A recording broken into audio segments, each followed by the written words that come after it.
nous avons délivré un certain nombre de messages allant dans le sens de la communion entre les cœurs, de la fraternité entre les cœurs, mais également, surtout, de l'engagement indéfectible au travail. Donc c'était une invite au travail pour le personnel, à l'endroit du personnel, mais également une invite au travail pour les enfants, pour que l'année prochaine, lorsque nous allons organiser la cérémonie de colonie de vacances, pour qu'au moins le maximum d'enfants puissent participer à cette colonie. Maintenant, à l'endroit des étudiants, nous avons livré un message de conscientisation et d'information surtout.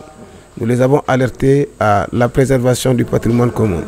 Le patrimoine commun, cela veut dire quoi? C'est l'outil de travail. Parce que vous savez que l'État investit beaucoup de moyens dans les universités. Malheureusement, ces moyens, la plupart du temps, sont gaspillés. Gaspillés parce que quand nous prenons l'exemple de l'eau, nous prenons l'exemple de l'électricité, on se rend compte que la plupart du temps, les étudiants sont peu regardants par rapport à la gestion de ces eaux et à la gestion de l'électricité.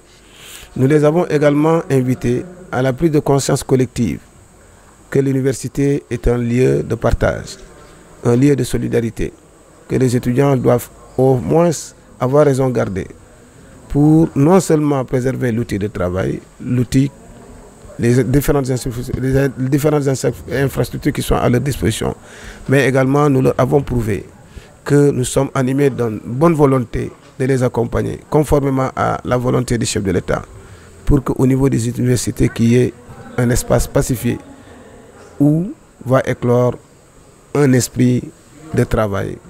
Donc à ce titre, nous avons invité les étudiants à prise de conscience que les enjeux ne sont pas seulement de réclamer, mais également de travailler main en main avec le CROUS pour qu'au moins les solutions puissent être trouvées face à leurs problèmes.